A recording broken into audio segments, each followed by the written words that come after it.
Willkommen bei Pop Export Spezial. Heute dreht sich hier alles um die norddeutschen Techno-Stars Scooter. Wir zeigen, wie sie die Massen begeistern, treffen Frontmann HP Baxter ganz privat und verraten ihre Hitformel.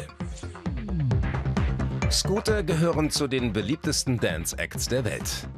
Wie haben HP Baxter und Co. das geschafft? Wir erzählen ihre Erfolgsgeschichte.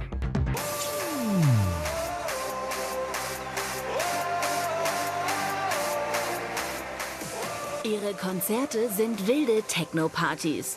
Ihre Songs kann jeder mitgrölen. An diesem Abend bringen Scooter in Finnland die Massen zum Tanzen. Seit mehr als 2 Jahrzehnten fabriziert das deutsche Trio Hits für die internationalen Dancefloors.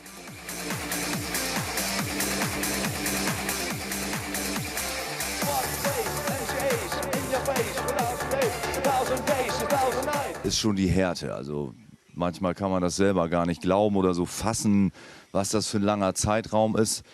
Zum Glück beschäftigt man sich meistens eher mit den aktuellen Sachen oder mit dem, was so in der nächsten Zukunft passiert. Scooters Antwort sind selbstironische Videos. Für ihre Single Can't Stop the Hardcore samplen sie einen griechischen Sirtaki-Klassiker und drücken ihm ihren typischen Soundstempel auf.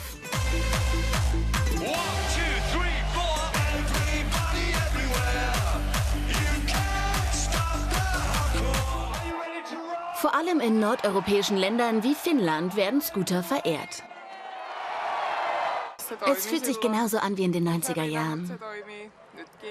Das ist das Scooter-Logo. Seit 1999 nehmen wir das zu jedem Konzert mit. Mehr als 30 Millionen Platten haben Scooter weltweit verkauft und wissen, wem sie diesen Erfolg zu verdanken haben. Man ist ja auch irgendwo stolz auf solche Fans, die schon seit Jahren dabei sind, aber es kamen immer neue hinzu und es hat sich eigentlich bis heute fortgesetzt. Hyper, hyper! Und so klingt der Sound von Scooter 1994. Gleich mit ihrer zweiten Single Hyper, Hyper landet die Band aus Hannover einen ersten Mega-Hit.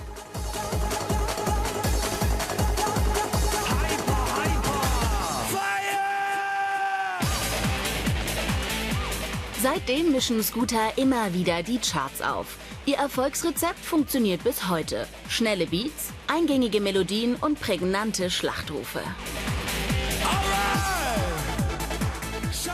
Bisher veröffentlichen Scooter mehr als 50 Singles und platzieren sich regelmäßig in den europäischen Charts. Sie sind Millionenseller, trotzdem spotten Kritiker über die simplen Texte.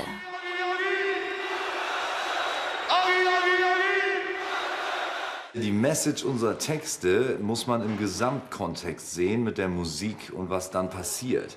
Und selbst wenn man jetzt rein lyrisch nicht Inhalte findet, die man fürs Leben verwenden kann, aber für den Moment eine Euphorie auslösen, ist es durchaus berechtigt, weil es ist bis heute so, dass egal wo ich in Russland bin, die Leute mich freudestrahlend begrüßen.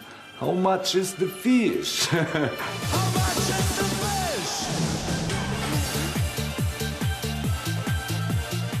Der sinnfreie Slogan ist weltberühmt, die Single in ganz Europa ein Hit.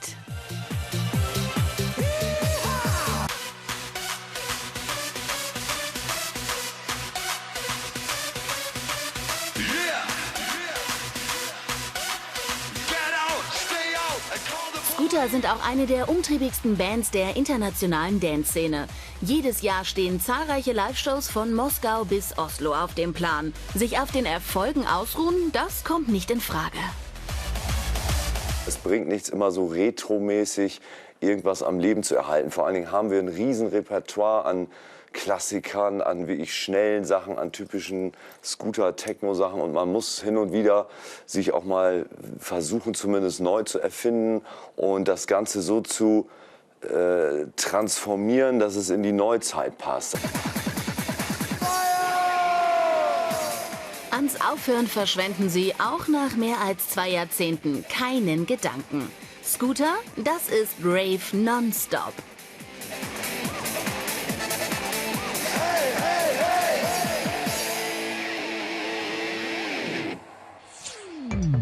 2017 bringen Deutschlands Techno-Giganten ihr 19. Studioalbum raus. Scooter Forever donnert in die Top 10 der deutschen Charts. Der Clip zur Single My Gabber mit dem niederländischen Rapper Yebroer wurde in Tokio gedreht. Hans-Peter Gerdes nennt sich HP Baxter, aber auf der Straße wird er auch gern mal als Scooter angesprochen, denn er ist das Gesicht der Band.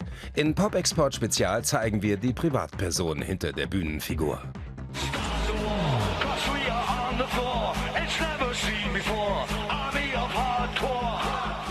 In seinen Videos gibt sich HP Baxter gerne als martialischer Techno-Macho. Doch in seiner Freizeit ist Hans-Peter Gerdes ein Liebhaber schöner Dinge. Ein besonderes Faible hat der Anfang 50-jährige Wahlhamburger für Oldtimer. Dieser Jaguar von 1973 gehört zu den Vorzeigemodellen seiner Sammlung. Entgegen seinem Image als Partytier mag er es gediegen und ist ein Fan englischer Antiquitäten. Ich mag so diese Atmosphäre, auch in alten englischen Filmen oder Edgar Wallace-Filmen, wie ich so Möbel, die 100 Jahre und älter sind und auch noch in 200 Jahren nicht aus der Mode sind, weil sie nie modisch waren und man fühlt sich einfach wohl. Das hat sowas, ja, ein bisschen Gediegenes, aber auch so von der Stimmung her einfach was so, wo ich mich wohlfühle, so vom Kamin, diese alten Ledersessel, das ist so meine Welt. Auch in der Musik feiert er seine Liebe zur britischen Kultur. Der frühe Scooter-Hit Back in the UK ist eine Hommage an Großbritannien.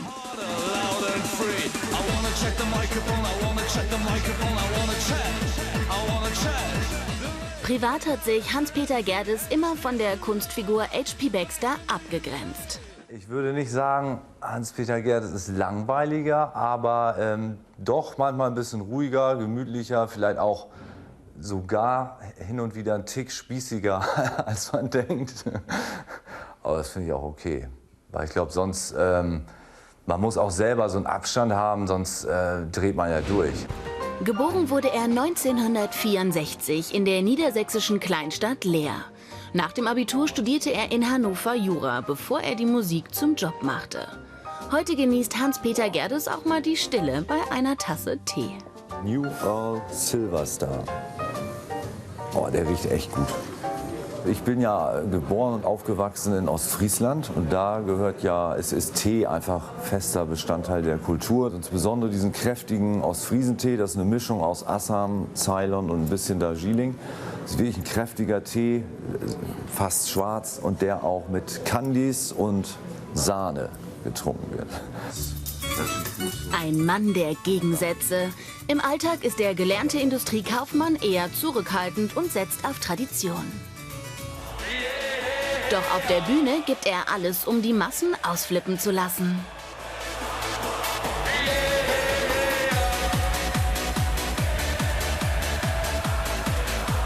Was aber wichtig ist, glaube ich, dass man den Spaß nie verliert und auch immer so mitkriegt, was gerade so los ist, worauf die Leute abfahren, sich neue Inspirationen holt, ohne so seinen Gesamtstil völlig jetzt aus den Augen zu verlieren. Also ich würde jetzt nicht plötzlich mit einer Akustikgitarre deutsche Texte machen. Das würde einfach nicht passen. Also wir versuchen schon immer so abwechslungsreich, wie es irgendwie geht, doch zu sein. Hans-Peter Gerdes hat seinen Platz in der Musikwelt längst gefunden. Und er hat Humor, wie dieser Clip beweist. Den haben Scooter mit einer niederländischen Comedy-Truppe gedreht.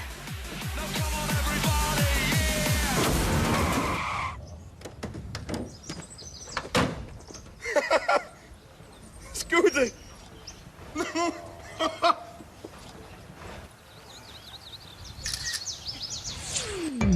Scooter machen immer wieder gemeinsame Sache mit Gastmusikern. 2014 gibt sich US-Rapper Wiz Khalifa auf dem Track Big Room Blitz die Ehre.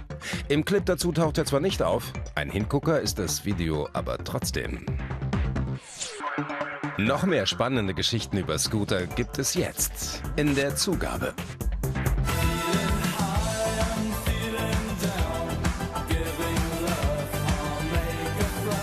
Vor der Geburt des Techno-Acts Scooter produzieren HP Baxter und Rick J. Jordan ganz andere Töne. 1987 gründen sie die Synthie-Pop-Band Celebrate the Nun. Mit dabei HP Baxters Schwester Britt Maxim.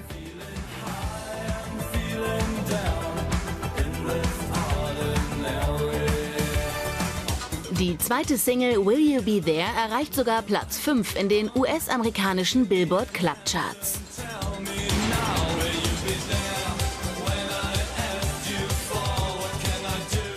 Trotzdem löst sich die Band 1992 auf. Ein Jahr später wird Scooter gegründet.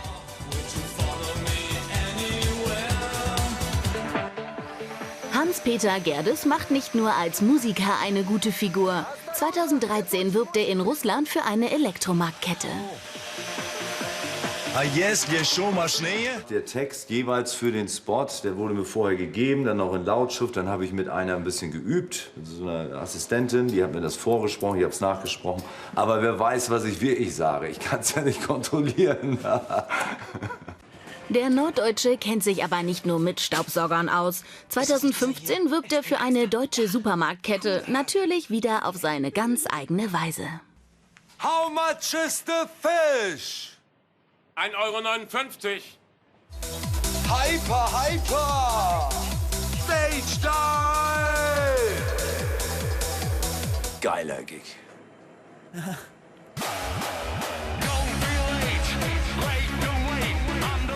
Für diplomatischen Wirbel sorgen Scooter im August 2017 mit diesem Auftritt bei einem Musikfestival in Balaklava auf der Krim. Die Halbinsel im Schwarzen Meer wurde 2014 von Russland besetzt. Sie gehört völkerrechtlich aber weiterhin zur Ukraine. Wer wie H.P. Baxter und seine Bandkollegen von Russland aus auf die Krim einreist, verstößt gegen ukrainisches Gesetz. Gegen die Musiker wurden Ermittlungen eingeleitet. Ihnen drohen bis zu 8 Jahren Gefängnis. Scooter sind sich keiner Schuld bewusst. Ihnen sei es nur darum gegangen, ihre Fans zu besuchen. Der bislang größte Coup von Scooter.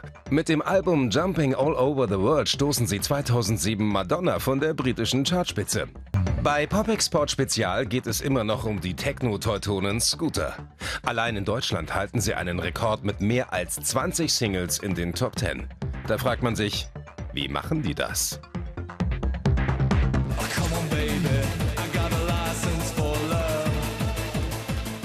Einer der ersten internationalen Scooter-Hits, Rebel Yell, eine Partyhymne der Rave-Generation.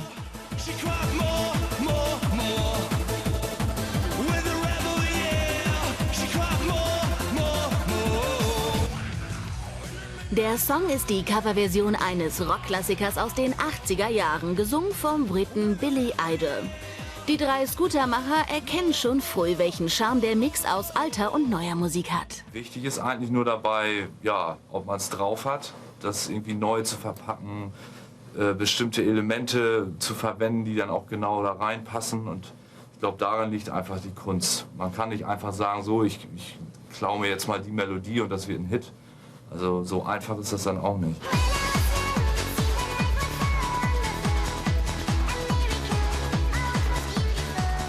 Nicht immer erkennen ihre Fans das Original sofort. Viele Scooter-Songs samplen bekannte Melodien aus vergangenen Jahrzehnten. Wie diesen Supertramp-Hit von 1979. Ein anderer Erfolgsbaustein sind natürlich die sogenannten Shouts von H.P. Baxter. Sie sollen vor allem eines: Spaß machen.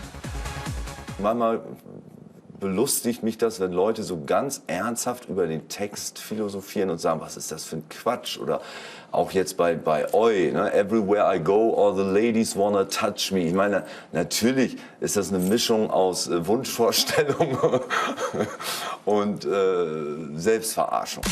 Everywhere I go, all the ladies wanna touch me. And when I'm on the road, I'm always spotted by paparazzi. Did it for the fame, but always did it for the joy. 'Cause everywhere I go, they scream. Mitverantwortlich für den aktuellen Sound ist Phil Speiser, ein junger DJ und Produzent aus Österreich. Er ist 2014 neu ins Scooter-Team gekommen. Sie haben manchmal komische Begriffe für Dinge. Also, das ist ja so, es gibt ja viele Dinge, da gibt es keine Worte für, gerade bei der Musikproduktion, aber da gibt es so Begriffe von den Jungs, die dann selbstverständlich genannt werden, wie als ob das jetzt im Duden stehen würde, die einfach irgendwie einen bestimmten Sound oder so bezeichnen. Döp, Döp, Döp zum Beispiel steht zwar nicht im Duden, ist aber ein Scooter-Klassiker. Zu gut, um ihn nicht wieder zu verwerten, finden Deutschlands Techno-Urgesteine.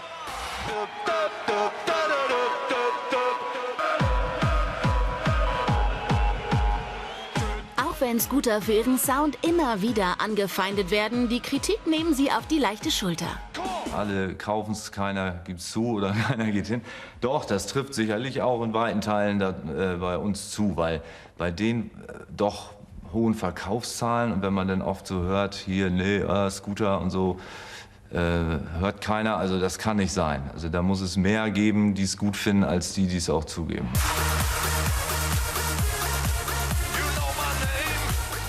Ihrem Sound bleiben Scooter im Grunde seit mehr als 20 Jahren treu.